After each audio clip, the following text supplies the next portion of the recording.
late at the station, dropped me hat box in the mud, the things all fell about.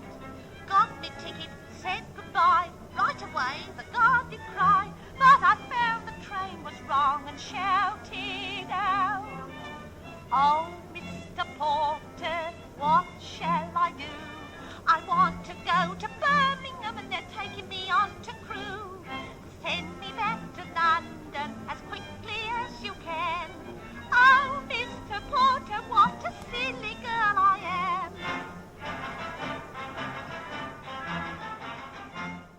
The porter would not stop. 45 years. I started on April the 1st, 1942. I finished in 1987. The railways suddenly were given the order of the boot, more or less. Closing down because of the money side of things, the modernisation. I have been redundancy at about 59, just coming to 60. What happened was they came changing working practices. Don't forget, steam work was very heavy work, and on a lot of occasions there was two fitters working together, if you understand. The first one to go was the machine shop. See, in a period of time I used to work on what they call lathes. You can make 1,000 bolts, 1,000 bushes, but they put a machine that cut a number of men out. So you had 12 machines there. It's cut them out. You had one machine that could either do 4 or 1,000. And the machine shop was the one. It's amazing, really. It was the first to close down. You didn't think of it, really, but when you couldn't think about it, it was a dangerous job, really, for a young lad, really. Crewe and England have lost one of the railways, one of the finest employers in the country, which will never be seen again. Most people, when they heard the name Crewe Locomotive Works, repair and new build of engines came to mind. But the railway works came to be known much better than that, for it gave Crewe a vast social network of employment and responsibility. The land near Melsbridge, known as Chimney Fields, was chosen for housing. Darlington Avenue, Cattell Avenue, McNeil Avenue, Frank Webb, Boeing Coot, Barnabas Avenue. Later, every house had a worker in the railway industry. Crewe was vibrant. I'm telling you now that everybody knew each other. There was open spaces where you can go and play with the football. There was West Drives. There was Boys Brigade. Crewe was a vibrant town because it was a military town as well as an industrial town. There was barrage balloons all over the place. Unfortunately, when Rolls-Royce got bombed, 17 were killed there. The balloons weren't up that day. Shouted out, "Oh, Mr. Porter, what shall I do? I want to go to Birmingham and they're taking me on to Crewe.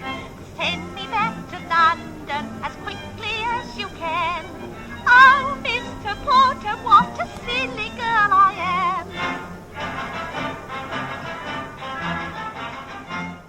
The porter would not stop.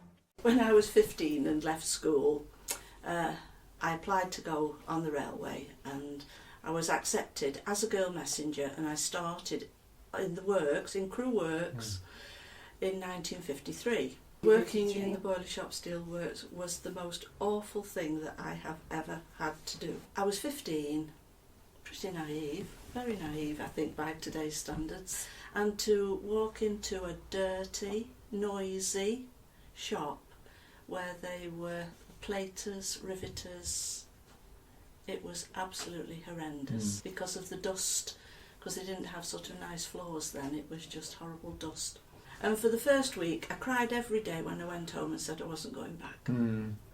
My dad took me because he worked in the machine shop. And at the end of 12 months you had to take an exam. Right. This was and it was railway geography, arithmetic, English, maths. I think that was it, wasn't it? Yeah. Shouted out, "Oh, Mr. Porter, What shall I do? I want to go to Birmingham and they're taking me on to Crewe. Send me back to London as quickly as you can. Oh, Mr. Porter, what a silly girl I am.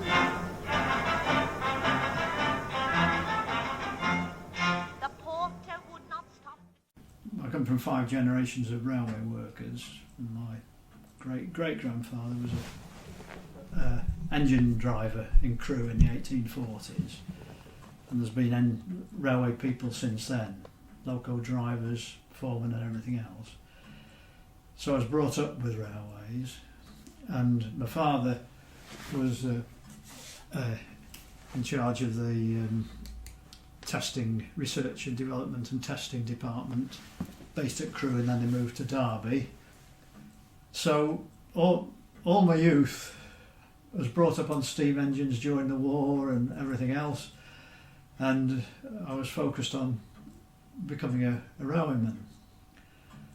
However, towards the end of the 50s, the steam, which I loved, they stopped building steam engines and changed to diesel. So my thoughts were, is it going to be like it was when I grew up and like my father and my predecessors? Right. So I managed to get to university after a bit of a struggle, and at Manchester University the first year in engineering was a joint course, civil, mechanical and electrical. So it meant that after the first year you could change if you wanted to. So I wasn't too sure whether I wanted to do mechanical or civil because of the change on the railways. So to test the waters, they used to run works experience at Crewe Works. So during the holidays, it wasn't a sandwich course, during the vacations at university, you could go to Crewe Works on the steam locos, which they were just finishing off then, or you could go on the permanent way, the track, or signalling, the electrical and stuff like that, and see what you liked. So I went to works training course, I've remembered it. So I went on a works training course in Crewe Works in 1959. It's probably the best thing I ever did in my life. So you work the whole of your holidays in Crewe Works, that's several months, from when they break up in June, July, right through to when you start again, September, October time. Fortunately, they still had steam, not building new ones, but repairing old ones. I won't go into too much detail, but just the amusing bit was, of course, for greenhorns, new starters, they think, right, we've got a right Herbert here, we'll test him out, see what he's like. So the first job they give you is in the stripping pit, which is the dirtiest, filthiest job you can ever do in Crewe Works. They say, go down in the stripping pit, take the pin out of the front bogie and drop the front wheels off the locomotive, the steam locomotive. Of course, okay, do that. Down in the stripping pit. And then what was there? Dead pigeons, dead dogs. So to get to the pin that you were supposed to be removing, you had to clear out all the pigeons and dead animals and the filth and the grime, about 6 inches thick. So that was the first introduction, but I learnt so much. They were wonderful people to work with. So I learnt in those 3 to 4 months in Crewe Works, I learnt so much information, because they put you through, in the works training course, they put you through, you went in the erecting shop, down in the stripping pit and everything else, then they move you to the boiler shop, and then the brass finishing shop, so you got 2 or 3 weeks in each area, and it was fantastic, the best training one could ever have over a short period of time. Then I went into the new part of that course was to go into the erecting shop, not for repairing the old steamers, but building the new locos. So they said, right, we're building one of the new diesels. It wasn't the first diesel in Crewe Works, but it was one of the very early ones. This is 1959. So I said, right. So I quickly found out that the only thing that was built in the works at that time on the new engine was they built the frames of the loco, and they told me, right, we'll put the engine in now. So go over to that crate over there, get the Sulzer diesel engine out, get the crane, lift it up and drop it on the chassis. So I thought, right, okay. So opened up the box, lifted the engine in, the diesel engine, and it being a diesel electrical, you had a diesel engine driving electric traction motors on the axle. So they said, right, you can put the traction motors on the axles now. Go to the box there and get that Crompton and Parkinson engine out of the box. Went to the box, opened the box, put it in, click. And the penny dropped. I thought, this isn't, my father and my predecessors, they were designing the loco from new and then building every single bit in the works, bit by hand.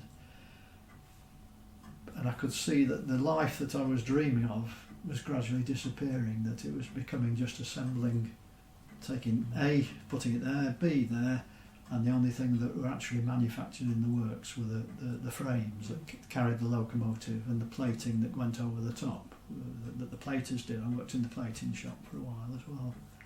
Shouted out, oh Mr. Porter, what shall I do? I want to go to Birmingham and they're taking me on to Crewe. Send me back to London as quickly as you can. Oh Mr. Porter, what a silly